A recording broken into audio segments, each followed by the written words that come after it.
नमस्कार दोस्तों, स्वागत है आप लोगों का अपने ही YouTube channel VNKD study portal पर। जैसा कि आप सभी जानते हैं, हम लोग सी-टेट के एग्ज़ाम को ध्यान में रखते हुए NCERT का सीरीज स्टार्ट किए हैं। आज हम लोग इस वीडियो में क्लास 7th का पॉलिटी का हम लोग चौथा चैप्टर पढ़ेंगे।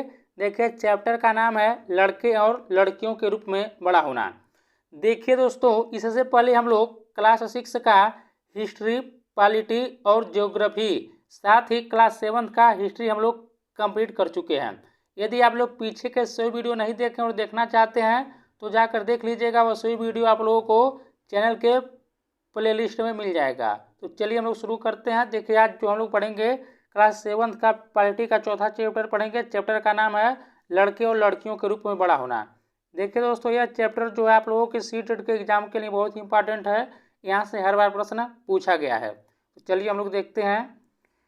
लड़का या लड़की होना किसी की भी एक महत्वपूर्ण पहचान है, उसकी अस्मिता है। जिस समाज के बीच हम बड़े होते हैं वह हमें सिखाता है कि लड़के और लड़कियों का कैसा व्यवहार स्वीकार करने योग्य है, उन्हें क्या करना चाहिए और क्या नहीं। हम प्रायः यही सोचते हुए बड़े होते हैं कि ये बातें सब जगह बिल्कुल एक सी है, परंतु क्या सभी समाजों में लड़के और लड़कियों के प्रति एक जैसा ही नजरिया है? इस पाठ में हम इसी प्रश्न का उत्तर जानने की कोशिश करेंगे। हम यह भी देखेंगे कि लड़के और लड़कियों को दी जाने वाली अलग अलग भूमिका उन्हें भविष्य में स्त्री और पुरुष की भूमिका के लिए कैसे तैयार करती है। इस पाठ में हम देखेंगे कि अधिकांश समाज पुरुष व स्त्रियों को अलग अलग प्रकार से महत्व देते हैं। स्त्रियां जिन भूमिकाओं का निर्वाह करती हैं उन्हें पुरुषों द्वारा निर्वाह की जाने वाली भूमिकाओं और कार्य से कम महत्व दिया जाता है।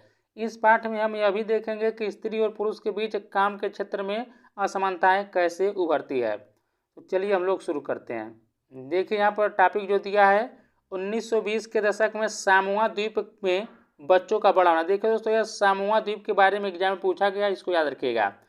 बढ़ते हम लोग आगे।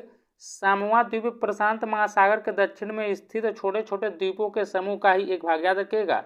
जो सामोआ द्वीप स्थित है वह प्रशांत महासागर के दक्षिण में स्थित है। सामोअन समाज पर किए गए अनुसंधान की रिपोर्ट के अनुसार 1920 के दशक में बच्चे स्कूल नहीं जाते थे। वे बड़े बच्चों और वयस्कों से बहुत सी बातें सीखते थे, जैसे छोटे बच्चों की देखभाल या घर का काम कैसे करना आदि। द्वीपों पर मछली पकड़ना बड़ा महत्वपूर्ण कार्य था, इसलिए किशोर बच्चे मछली पकड़ने के लिए सुदूर यात्राओं पर जाना सीखते थे। लेकिन ये बातें वे अपने बचपन के अलग अलग समय पर सीखते थे। छोटे बच्चे जैसे ही चलना शुरू कर देते थे, उनकी माताएं या बड़े लोग उनकी देखभाल करना बंद कर देते थे। यह जिम्मेदारी बड़े बच्चों पर आ जाती थी, जो प्रायः स्वयं भी 5 वर्ष के आसपास की उम्र के होते थे। लड़के और लड़कियां दोनों अपने छोटे भाई बहनों की देखभाल करते थे, लेकिन जब कोई लड़का लगभग 9 वर्ष का हो जाता था वह बड़े लड़कों के समूह में सम्मिलित हो जाता था और बाहर के काम सीखता था, जैसे मछली पकड़ना और नारियल के पेड़ लगाना आदि। लड़कियां जब तक 13-14 साल की नहीं हो जाती थीं, छोटे बच्चों की देखभाल और बड़े लोगों के छोटे मोटे कार्य करती रहती थीं। लेकिन एक बार जब वे 13-14 साल की हो जाती थीं, वे अधिक स्वतंत्र होती थीं। लगभग 14 वर्ष की उम्र के बाद वे भी मछली पकड़ने जाती थीं, बागानों में काम करती थीं और डलिया बुनना सीखती थीं। खाना पकाने का काम अलग से बनाए गए रसोई घरों में ही होता था, जहां लड़कों को ही अधिकांश काम करना होता था और लड़कियां उनकी मदद करती थी।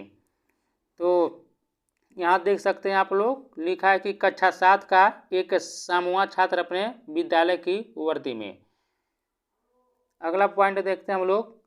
1960 के दशक में मध्य प्रदेश में पुरुष के रूप में बड़ा होना। निम्नलिखित आलेख 1960 में मध्य प्रदेश के एक छोटे शहर में रहने और स्कूल जाने के वर्णन से लिया गया है। यहाँ पर देख सकते हैं, लड़कियां जो हैं स्कूल जाते हुए समूह बनाकर चलना, यहाँ पर देखिए लिखा है कि पसंद करती हैं। क्यों पसंद करती हैं आप लोग कमेंट बॉक्स में बताइएगा। कक्षा 6 में आने के बाद लड़के और लड़कियां अलग अलग स्कूलों में जाते थे। देख सकते हैं आप लोग, आज भी ऐसा होता है कई कई जगहों पर। लड़कियों के स्कूल लड़कों के स्कूल से बिल्कुल अलग ढंग से बनाए जाते थे। उनके स्कूल के बीच में एक आंगन होता था जहां वे बाहरी दुनिया से बिल्कुल अलग रहकर स्कूल की सुरक्षा में खेलती थीं। लड़कों के स्कूल में ऐसा कोई आंगन नहीं होता था, बल्कि उनके खेलने का मैदान बस एक बड़ा सा खुला स्थान था जो स्कूल से लगा हुआ था। हर शाम स्कूल के बाद लड़के सैकड़ों लड़कियों की भीड़ को सकरी गलियों से जाते हुए देखते थे। सड़कों पर जाती हुई ये लड़कियां बड़ी गंभीर दिखती थीं।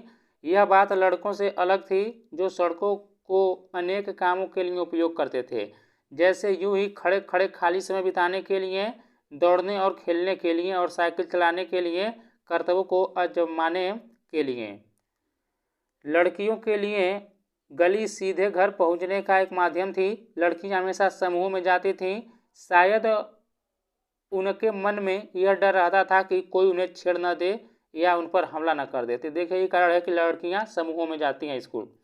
ऊपर के दो उदाहरणों को पढ़ने के बाद हमें लगता है कि बड़े होने के भी कई तरीके हैं।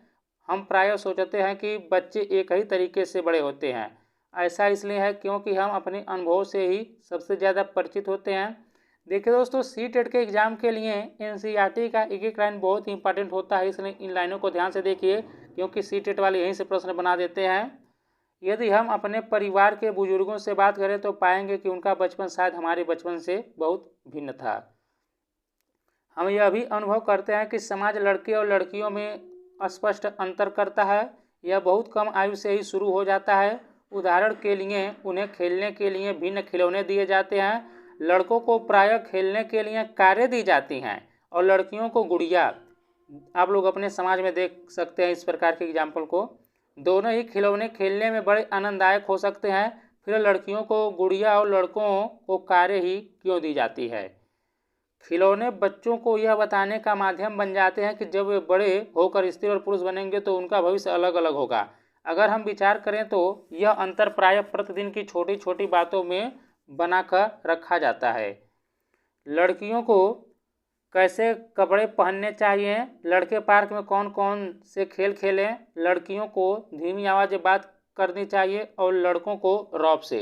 ये सब बच्चों को यह बताने के तरीके हैं कि जब वे बड़े होकर स्त्री और पुरुष बनेंगे तो उनकी विशिष्ट भूमिकाएं होंगी। बाद में जीवन में इसका प्रभाव हमारे अध्ययन के विषयों या व्यवसाय के चुनाव पर भी पड़ता है।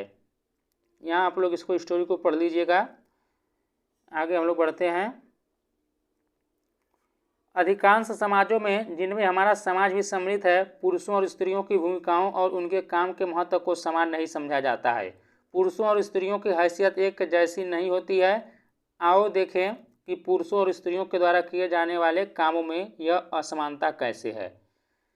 देखिए, कई लोग होते हैं कि जो घर में काम करती हैं महिलाएं, उस काम को लोग महत्व नहीं देते हैं। देखिए, उसी के बारे में लिखा गया कि घर में काम करना भी एक बहुत बड़ा काम होता है। जैसे देखिए लिखा कि घरेलू काम का मूल्य।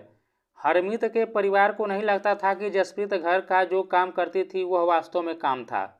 उनके परिवार में ऐसी भावना का होना कोई निराली बात नहीं थी। सारी दुनिया में घर के काम की मुख्य जिम्मेदारी स्त्रियों की ही होती है, जैसे देखभाल संबंधी कार्य, परिवार का ध्यान रखना, विशेषकर बच्चों, बुजुर्गों और बीमारों का। फिर भी जैसा हमने देखा, घर के अंदर किए जाने वाले कार्यों को महत्वपूर्ण नहीं समझा जाता। मान लिया जाता है कि वे तो स्त्रियों के स्वाभाविक कार्य हैं, इसलिए उनके लिए पैसा देने की कोई ज़रूरत नहीं है। समाज इन कार्यों को अधिक महत्व नहीं देता। घर पर कार्य करने, अगला हम लोग पॉइंट देखते हैं कि घर पर कार्य करने वालों का जीवन। यहाँ पर देख सकते हैं यह मिलानी अपनी बच्ची के साथ।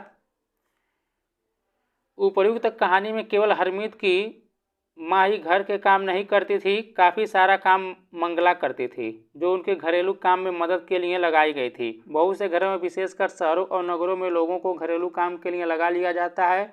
वे बहुत काम करते हैं, झाड़ू लगाना, सफाई करना, कपड़े और बर्तन धोना, खाना पकाना, छोटे बच्चों और बुजुर्गों की देखभाल करना आदि।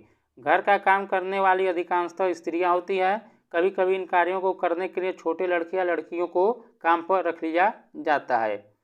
घरेलू काम का अधिक महत्व नहीं है, इसलिए इन्हें मजदूरी भी कम दी जाती है। घरेलू काम करने वालों का दिन सुबह 5 बजे से शुरू होकर देर रात 12 बजे तक भी चलता है। जी तोड़ मेहनत करने के बावजूद प्रायः उन्हें नौकरी पर रखने वाले उनसे सम्मानजनक व्यवहार नहीं करते हैं। दिल्ली में घरेलू काम करने वाली एक स्त्री मिलानी ने अपने अनुभव के बारे में इस तरह बताया। चलिए हम लोग देखते हैं। मेरी पहली नौकरी एक अमीर परिवार में लगी थी जो 3 मंजिले भवन में रहता था। मेम साहब अजीब महिला थीं जो हर काम करवाने के लिए चिल्लाती रहती थी। मेरा काम रसोई का था, दूसरी 2 लड़कियां सफाई का काम करती थीं। हमारा दिन सुबह 5 बजे शुरू होता। नाश्ते में हमें 1 प्याला चाय और 2 रूखी रोटियां मिलती थी। हमें तीसरी रोटी कभी नहीं मिली। शाम के समय जब मैं खाना पकाती थी, दोनों लड़कियां मुझसे 1 और रोटी मांगती रहती थी। मैं चुपके से उन्हें 1 रोटी दे देती थी और खुद भी 1 रोटी ले लेती थी। हमें दिन भर काम करने के बाद बड़ी भूख लगती थी। हम घर में चप्पल नहीं पहन सकते थे। ठंड के मौसम में हमारे पैर सूज जाते थे। मैं मेम साहब से डरती थी, परंतु मुझे गुस्सा भी आता और अपमानित भी महसूस करती थी। क्या हम दिन भर काम नहीं करते थे? क्या हम कुछ सम्मानजनक व्यवहार के योग्य नहीं थे? वास्तव में जिसे हम घरेलू काम कहते हैं उसमें अनेक कार्य सम्मिलित रहते हैं। इनमें से कुछ कामों में बहुत शारीरिक श्रम लगता है। ग्रामीण और शहरी क्षेत्रों में औरतों और लड़कियों को दूर दूर से पानी लाना पड़ता है। ग्रामीण क्षेत्रों में स्त्रियों और लड़कियों को जलाऊ लकड़ी के भारी गट्ठर सिर पर ढोने पड़ते हैं। कपड़े धोने, सफाई करने, झाड़ू लगाने और वजन उठाने के कामों में झुकने, उठाने और सामान लेकर चलने की जरूरत होती है। बहुत से काम जैसे खाना बनाने आदि में लंबे समय तक गर्म चूल्हे के सामने खड़ा रहना पड़ता है। स्त्रियां जो काम करती हैं वह भारी और थकाने वाला शारीरिक काम होता है, जबकि हम आमतौर पर सोचते हैं कि पुरुष ही ऐसा काम कर सकते हैं। घरेलू और देखभाल के कामों का एक अन्य पहलू जिसे हम महत्व नहीं देते वह है इन कामों में लगने वाला लंबा समय। वास्तव में यदि हम स्त्रियों द्वारा किए जाने वाले घर के और बाहर के कामों को जोड़ें तो हमें पता चलेगा कि कुल मिलाकर स्त्रियां पुरुषों से अधिक काम करती हैं। यहाँ पर आप लोग देख सकते हैं, यह देखिए जो एक तालिका है भारत के केंद्रीय सांख्यिकी संगठन द्वारा किए गए विशेष अध्ययन के कुछ आंकड़े 1998-99। देखिए यहाँ पर आप लोग यहाँ पर लिखा है, देख सकते हैं हरियाणा राज्य है, तमिलनाडु राज्य है। यहाँ पर स्त्रियों के वेतन सहित कार्य के घंटे देखिए प्रति सप्ताह यहाँ पर 23 घंटे है। और देखिए स्त्रियों के अवैतनिक घरेलू काम के घंटे जो 30 घंटा एक सप्ताह में बिना पैसे के घर में काम करते हैं। तो आप लोग देख सकते हैं इसको। आगे बढ़ते हैं। अगला पॉइंट है कि महिलाओं का काम और समानता। जैसा कि हमने देखा, महिलाओं के घरेलू और देखभाल के कामों को कम महत्व देना एक व्यक्ति या परिवार का मामला नहीं है। यह स्त्रियों और पुरुषों के बीच असमानता की एक बड़ी सामाजिक व्यवस्था का ही भाग है। इसलिए इसके समाधान हेतु जो कार्य किए जाने हैं वे केवल व्यक्तिगत या पारिवारिक स्तर पर नहीं वरन शासकीय स्तर पर भी होने चाहिए। हम जानते हैं कि समानता हमारे संविधान का महत्वपूर्ण सिद्धांत है। संविधान कहता है कि स्त्री या पुरुष होने के आधार पर भेदभाव नहीं किया जा सकता, परंतु वास्तविकता में लिंग भेद किया जाता है। सरकार इसके कारणों को समझने के लिए और इस स्थिति का सकारात्मक निदान ढूंढने के लिए वचनबद्ध है। उदाहरण के लिए सरकार जानती है कि बच्चों की देखभाल और घर के काम का बोझ महिलाओं और लड़कियों पर पड़ता है। स्वाभाविक रूप से इसका असर लड़कियों के स्कूल जाने पर भी पड़ता है। इससे ही निश्चित होता है कि क्या महिलाएं घर के बाहर काम कर सकेंगी और यदि करेंगी तो किस प्रकार का काम या कार्यक्षेत्र चुनेंगी। पूरे देश के कई गांवों में शासन में आंगनवाड़ियों और बालवाड़ियां खोली जाती हैं। शासन ने एक कानून बनाया है जिसके तहत यदि किसी संस्था में महिला कर्मचारी की संख्या 30 से अधिक है तो उसे वैधानिक रूप से बालवाड़ी यानी क्रेच की सुविधा देनी होगी। देखिए दोस्तों, यह जो लाइन है बहुत इंपॉर्टेंट है। सीटेट में यह काफ़ी बार पूछा गया, इसको याद रखिएगा आप लोग, संख्या याद रखिएगा आप लोग। देखिए लिखा है कि शासन ने कानून बनाया है जिसके तहत यदि किसी संस्था में महिला कर्मचारियों की संख्या, याद रखिएगा, 30 से अधिक है तो उसे वैधानिक रूप से बालवाड़ी की सुविधा देनी होगी। बालवाड़ी की व्यवस्था होने से बहुत सी महिलाओं को घर से बाहर जाकर काम करने में सुविधा होगी। इससे बहुत सी लड़कियों का स्कूल जाना भी संभव हो सकेगा। देखिए यह जो है सतत विकास लक्ष्य का, यह देखिए 5वां लक्ष्य है इसका कि लैंगिक समानता, यानी जो SDG के गोल नंबर 5 है वह देखिए लैंगिक समानता को दर्शाता है। इसे भी आप लोग याद रखिएगा। तो यहाँ पर आप लोग देख सकते हैं। तो देखिए यह चैप्टर हम लोग का ख़त्म हो चुका है। यदि आप लोगों को ये वीडियो अच्छा लगा है तो प्लीज़ दोस्तों वीडियो को लाइक कीजिएगा, शेयर कीजिएगा और साथ ही चैनल को भी सब्सक्राइब कर लीजिएगा।